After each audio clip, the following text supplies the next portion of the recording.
하나님의 말씀은 맛있습니다. 하나님의 말씀은 즐겁습니다. 하나님의 말씀은 생명과 행복을 줍니다. 500독 성경 통독 훈련 원장입니다.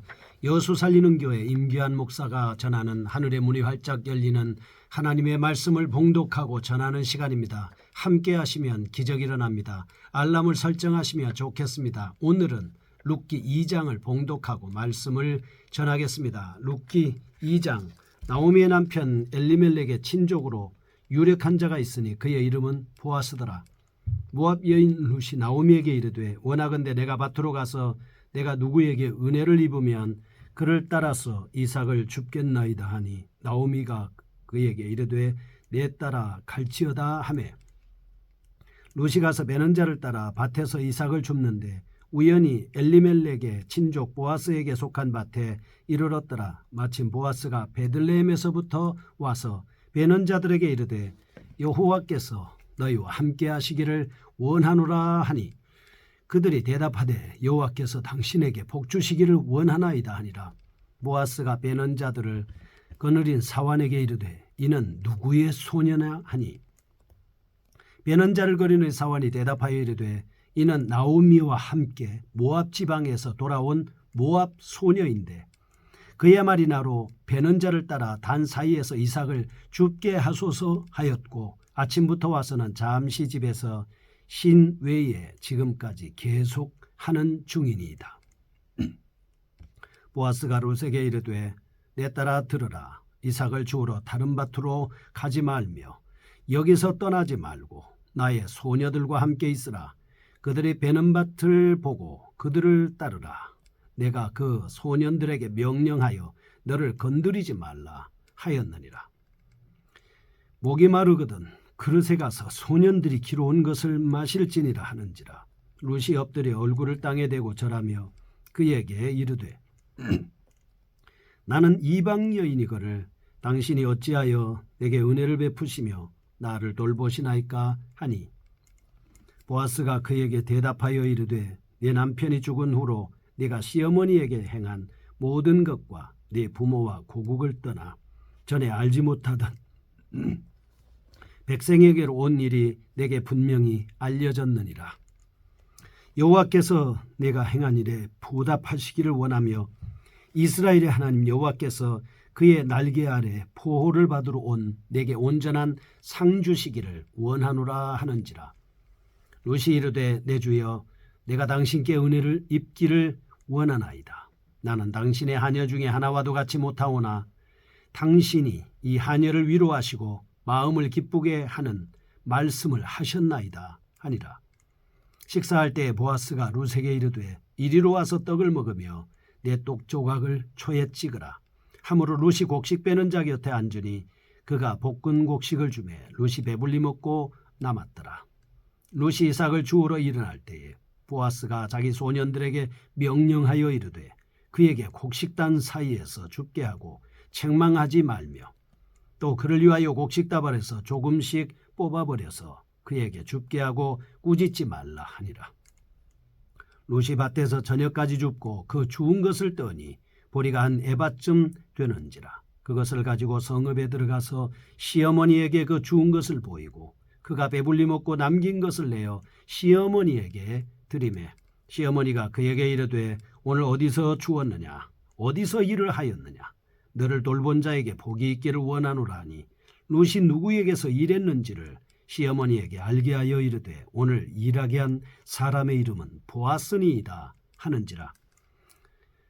나오미가 자기 며느리에게 이르되 그가 여호와로부터 복받기를 원하노라.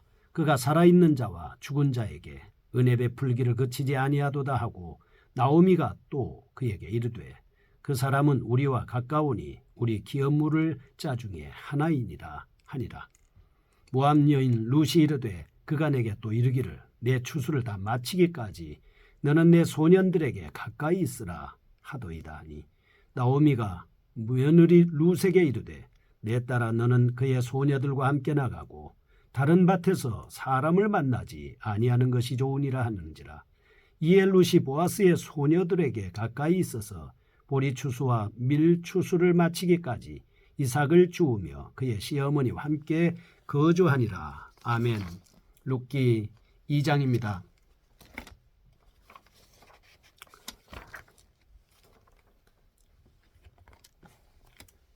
보아스와 룻의 만나는 장면을 볼 수가 있습니다.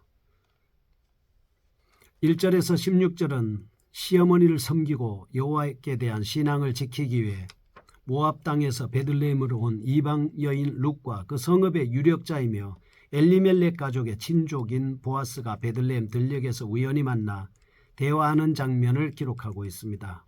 17절에서 23절 말씀은 보아스와 룻의 만남은 우연한 사건이 아니라는 사실이 룻과 시어머니 나오미와의 대화에서 밝혀지고 있습니다. 그들의 만남은 하나님께서 구속사를 이루어 가시기 위한 하나의 방편이었다 하는 것입니다. 이러한 사실은 나오미가 룻에게 보아스에게 엘리멜렉 가족의 기업물을 짜 곧 구속자로 20절에서 표현한 것입니다. 두 사람의 관계가 하나님께서 이끄시는 구속사에서 어떻게 기여하게 될 것인가 하는 점을 어느 정도 짐작할 수 있다 볼 수 있습니다. 우리는 여기서 두 가지 점을 발견할 수 있습니다. 첫째, 인간 역사에 면밀하게 개입하신 하나님의 놀라운 섭리가 드러나고 있습니다. 보아스와 룻의 만남은 인간적으로 볼 때 매우 우연한 일이지만 영적인 측면에서는 하나님의 적극적이고도 세심한 개입이 있었다 이렇게 볼 수가 있습니다. 이처럼 하나님의 섭리는 인간들이 볼 때 매우 우연하게 보이는 평범한 일상생활 가운데서도 드러난다 하는 것을 볼 수 있습니다.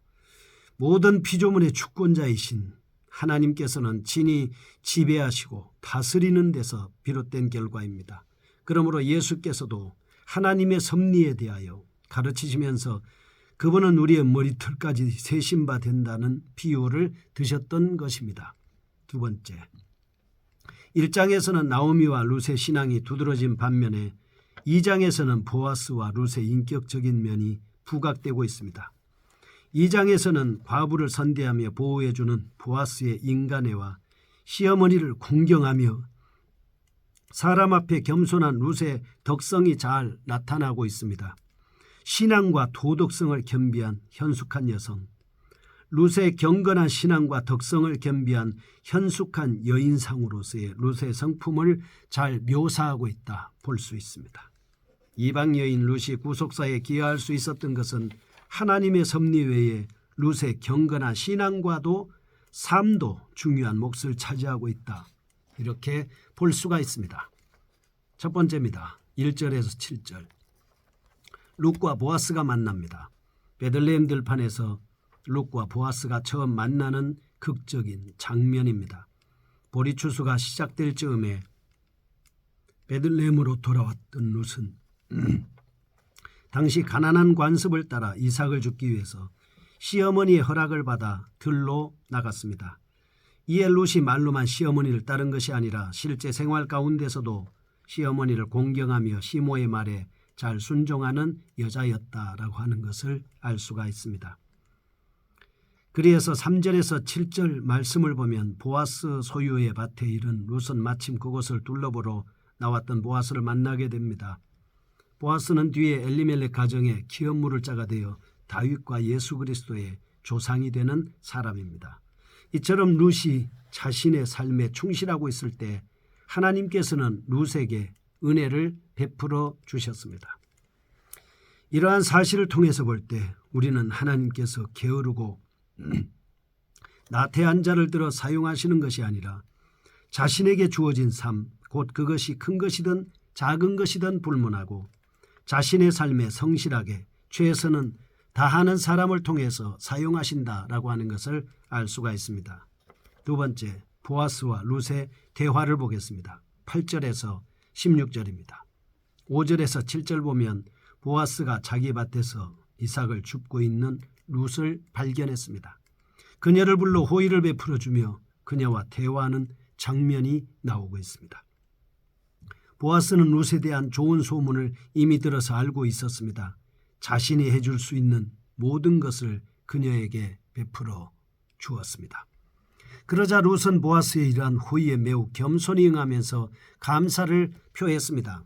이처럼 율법의 규정을 뛰어넘어 룻을 관대하게 보살펴주는 보아스의 선행과 그 보살핌을 감사와 겸손의 마음으로 조용히 받아들이는 룻의 행동 속에는 겸손하게 하나님을 신뢰하는 그들의 신앙 인격이 잘 드러나고 있습니다. 룻에 대한 보아스의 행동은 율법의 규정에 얽매여 이루어진 것이 아닙니다. 율법의 정신을 이해하려는 신앙에서 발로된 것이었습니다. 보아스의 호의에 대한 룻의 행동은 상대방의 호의를 이용하여 어떤 특권을 누리려고 했던 것이 아닙니다. 감사함으로 받아들이면서 자신을 낮추는 겸손한 신앙에서 비롯됐다, 이렇게 볼 수 있습니다. 한편 보아스가 룻에 대한 관대한 마음을 가지게 된 것은 룻이 베들레헴 성읍에서 현숙한 여인으로 소문이 나 있었기 때문이 아닙니다. 하나님께서 하나님의 구속사를 이루어 가시면서 경건한 두 사람에게 복을 주시고자 했기 때문입니다.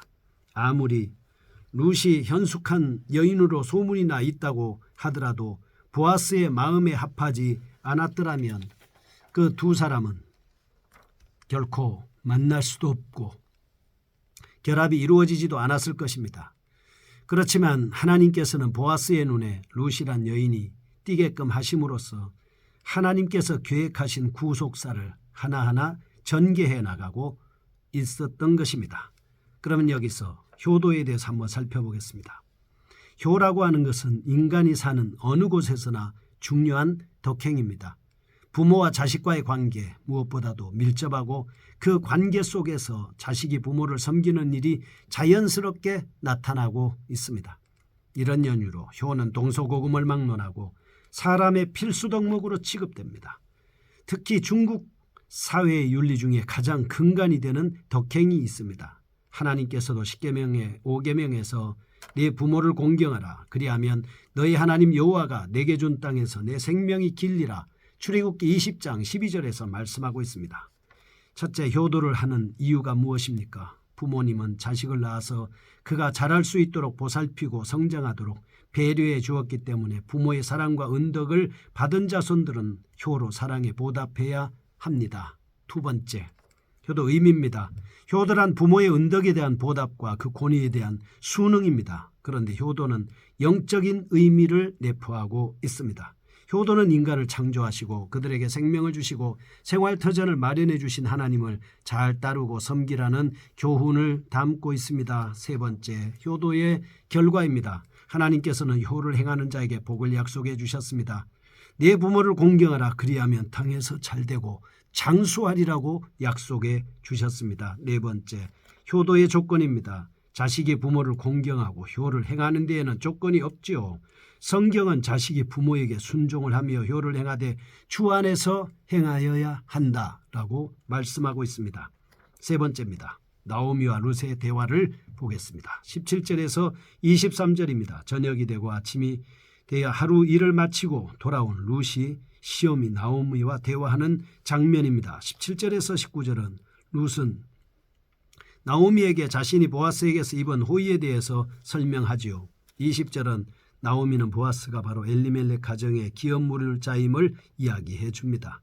21절에서 33절은 계속해서 룻이 취한 행동에 대해서 말씀하고 있습니다. 이상과 같은 본문은 보아스와 룻의 만남이 앞으로 어떻게 발전될 것인지를 암시해 주고 있습니다. 나오미가 보아스의 호의에 대해 전해 듣고 룻에게 보아스가 바로 엘리멜렉 가정의 기업물을 짜임을 주지시켰다는 것은 하나님의 섭리가 무엇을 중심으로 진행될 것인가 라고 하는 것을 우리에게 보여주고 있습니다. 두 번째, 특히 보아스와 룻이 만난 이후 나오미가 기업물을 짜에 대해 이야기한 것에 대해서는 다음과 같이 추정할 수가 있습니다. 나오미는 기업 무르는 관습에 대해 별로 의식하지 않다가 엘리멜렉 가정의 기업 물을 짜인 보아스가 룻에게 호의를 베풀었다는 소식을 접하자 기업 물을 짜로 보아스를 지명한 듯합니다. 왜냐하면 기업 무르는 일은 기업 무르는 자의 호의가 없이는 전혀 불가능했기 때문이죠. 세 번째입니다. 룻을 통해 보아스 이야기를 들은 나오미가 보아스가 친척이며 기업 물을 짜임을 기억하게 되었을 가능성도 있습니다. 아무튼 나오미가 룻의 대화를 통해 엘리멜렉 가정의 기업 물을 짜인 보아스를 상기하게 된 것은 하나님의 은혜였습니다.